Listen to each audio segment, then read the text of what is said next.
परमार्थ सबसे प्रेम भाव रखता है।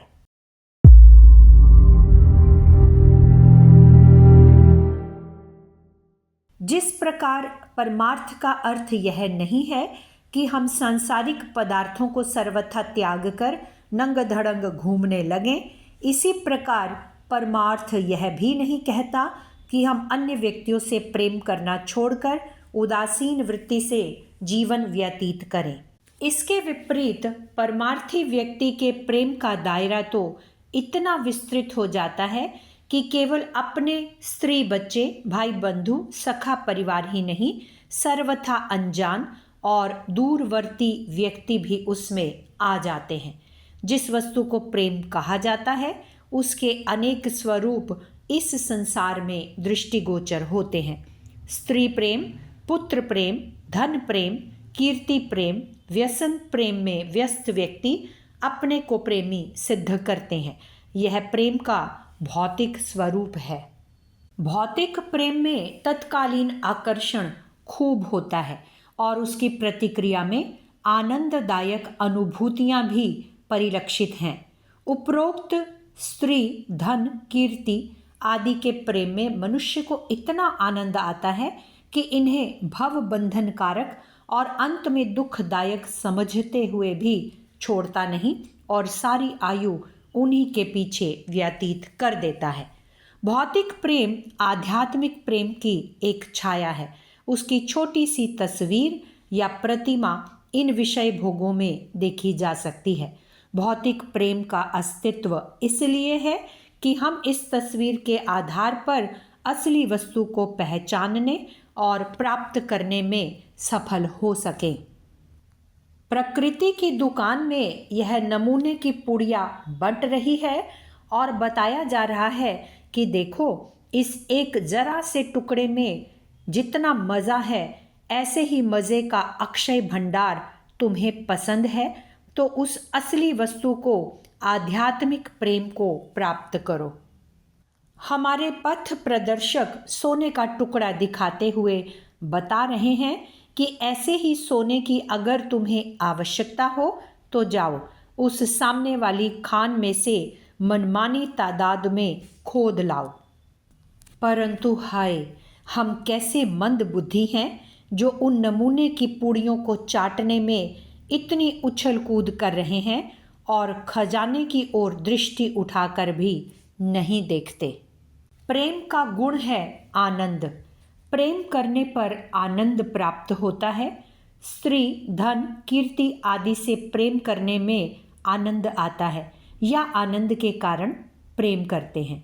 हम पत्थर, राख, कूड़ा या कौवा, चील, गीदड़ आदि से प्रेम नहीं करते क्योंकि उनमें आनंद का अनुभव नहीं होता, या आनंद अनुभव नहीं करते इसलिए प्रेम नहीं होता। पड़ोसी के खजाने में लाखों रुपए भरे पड़े हों पर उनसे हमारी कोई ममता नहीं।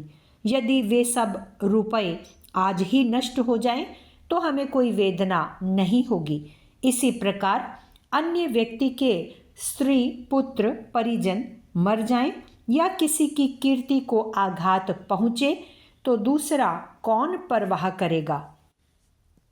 पड़ोसी का रुपया भी उसी चांदी का बना हुआ है जिसका कि अपना। पड़ोसी के स्त्री पुत्रों के शरीर भी वैसे ही हैं जैसे कि अपनों के, किंतु अपने रुपये से प्रेम है, अपने स्त्री पुत्र से प्रेम है। यही वस्तुएं पड़ोसी की भी हैं पर उनसे प्रेम नहीं। यहाँ प्रेम का असली कारण स्पष्ट हो जाता है। जिस वस्तु पर हम आत्मीयता आरोपित करते हैं, जिससे ममत्व जोड़ते हैं, वही प्रिय लगने लगती है और प्रेम के साथ ही आनंद का उदय होता है। निश्चय ही किसी भी जड़ वस्तु में आकर्षण नहीं है।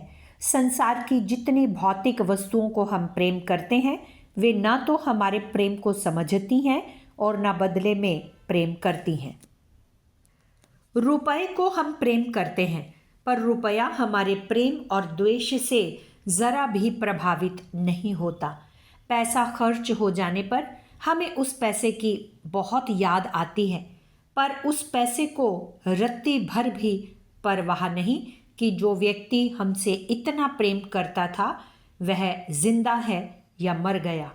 बात यह है कि संसार के किसी पदार्थ में जरा भी आकर्षण या आनंद नहीं है। जिस पर आत्मा की किरणें पड़ती हैं वही वस्तु चमकीली प्रतीत होने लगती है।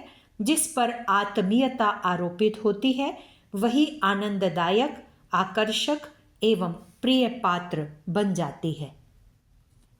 प्रेम और आनंद आत्मा का गुण है। बाहरी पदार्थों में तो उसकी छाया देखी जा सकती है। जीव को आनंद की प्यास है, उसी की तलाश में वह संसार में इधर उधर ओस चाटता हुआ मारा मारा फिरता है, किंतु तृप्ति नहीं होती। कुत्ता सूखी हड्डी को चबाता है और हड्डी द्वारा मसूड़े छिलने से रक्त निकलता है, उसे पीकर आनंद मानता है। हम लोग भौतिक वस्तुओं के प्रेम में आनंद का अनुभव करते हैं। इसका मूल कारण असली आत्मीय प्रेम है। यदि आत्मीयता हटा ली जाए तो वही कल की प्यारी वस्तुएं आज घृणित या अप्रिय प्रतीत होने लगेंगी। स्त्री का दुराचार प्रकट होने पर वह प्राण प्रिय नहीं रहती, वरन शत्रु सी दृष्टिगोचर होने लगती है। पिता पुत्र में, भाई भाई में जब कलह होता है और आत्मीयता नहीं रहती तो कई बार एक दूसरे की जान के ग्राहक होते हुए देखे गए हैं। मकान, जायदाद, गाड़ी, सवारी जब अपने हाथ से बिक कर दूसरे मालिक के हाथ में पहुंच जाते हैं तो उनकी रक्षा व्यवस्था की परवाह नहीं रहती, क्योंकि अब उनमें से आत्मीयता छुड़ा ली गई। सुस्वाद भोजन, नाच रंग, विषय भोगों का आनंद भी अपने भीतर ही है। यदि पेट में अजीर्ण हो तो मधुर भोजन कड़वा प्रतीत होता है। गुप्त रोगों की व्यथा हो तो स्त्री भोग पीड़ाकारक बन जाता है। नेत्र दुख रहे हो तो किसी नाच रंग में रुचि नहीं रहती। इंद्रिय भोग जो इतने मधुर प्रतीत होते हैं वे वास्तव में उनके अंतर्गत प्रकाशित होने वाली अखंड ज्योति के ही स्फुल्लिंग हैं, अन्यथा बेचारी इंद्रियां क्या आनंददायक हो सकती हैं। निश्चय ही प्रेम और आनंद का उद्गम आत्मा के अंदर है। उसे परमात्मा के साथ जोड़ने से ही अपरिमित और स्थायी आनंद प्राप्त हो सकता है। सांसारिक नाशवान वस्तुओं के कंधे पर यदि आत्मीयता का बोझ रखा जाए तो उन नाशवान वस्तुओं में परिवर्तन होने पर या नाश होने पर सहारा टूट जाता है और उसके कंधे पर जो बोझ रखा था वह सहसा नीचे गिर पड़ता है। फल स्वरूप बड़ी चोट लगती है और हम बहुत समय तक तिल मिलाते रहते हैं। धन नाश पर, प्रियजन की मृत्यु पर, अपयश होने पर कितने ही व्यक्ति धाड़ मारकर रोते बिलबिलाते और जीवन को नष्ट करते हुए देखे जाते हैं। बालू पर महल बनाकर उसे अजर अमर रहने का स्वप्न देखने वालों की जो दुर्दशा होती है वही इन हाहाकार करते हुए प्रेमियों की होती है। भौतिक पदार्थ नाशवान हैं, इसलिए उनसे प्रेम जोड़ना एक बड़ा अधूरा और लंगड़ा लूला सहारा है जो कभी भी टूटकर गिर सकता है और गिरने पर प्रेमी को हृदय विदारक आघात पहुंचा सकता है। प्रेम का गुण तो आनंदमय है, जो दुखदायी परिणाम उपस्थित करे वह प्रेम कैसा। इसीलिए तो आध्यात्म तत्व के आचार्यों ने भौतिक प्रेम को मोह आदि घृणास्पद नामों से संबोधित किया है। प्रेम का आध्यात्मिक स्वरूप है कि आत्मा का आधार परमात्मा को बताया जाए। चैतन्य और अजर अमर आत्मा का अवलंबन सच्चिदानंद परमात्मा ही हो सकता है। इसलिए जड़ पदार्थों से, भौतिक माया वंचित वस्तुओं से चित्त हटाकर परमात्मा में लगाया जाए। आत्मा के प्रेम का परमात्मा उत्तर देता है और आपस में इन दोनों प्रवाहों के मिलने पर एक ऐसे आनंद का उद्गम होता है जिसका वर्णन नहीं हो सकता। आत्मा का विशुद्ध रूप ही परमात्मा है। मानव की उच्चतम परम सात्विक परम ऐश्वर्य आनंदमयी अवस्था ही ब्राह्मी स्थिति है। ब्रह्म और ब्राह्मी स्थिति एक ही बात है। इसी परम तत्व की, इसी केंद्र की चर्चा, कीर्तन, जप, स्तुति, अनुनय, विनय, पूजा अर्चना करना भक्ति का वास्तविक उद्देश्य है। ईश्वर से प्रेम करना चाहिए, ब्रह्मानंद में मग्न रहना चाहिए, आत्मा के विशुद्ध स्वरूप परमात्मा की भक्ति करनी चाहिए। इसका सीधे शब्दों में तात्पर्य है कि परम सात्विक निर्दोष शुद्ध अवस्था में पहुंचने के लिए हर घड़ी व्याकुल रहना चाहिए। एक क्षण के लिए भी उस आकांक्षा को भुलाना ना चाहिए। हमें सच्ची भक्ति की, सच्चे प्रेम की उपासना करनी चाहिए। आत्मा से, परमात्मा से प्रेम करना चाहिए। अपने को मनुष्यता की आदर्श प्रतिमा बनाने के लिए निरंतर विचार और कार्य करना चाहिए। यही स्वार्थ और यही परमार्थ है। प्रेम का सच्चा आध्यात्मिक स्वरूप भी यही है। आत्मा प्रेम का केंद्र है। विश्वव्यापी आत्मा परमात्मा, समस्त प्राणी समाज हमारे प्रेम का केंद्र होना चाहिए। घट घट वासी परमात्मा से हम प्रेम करें।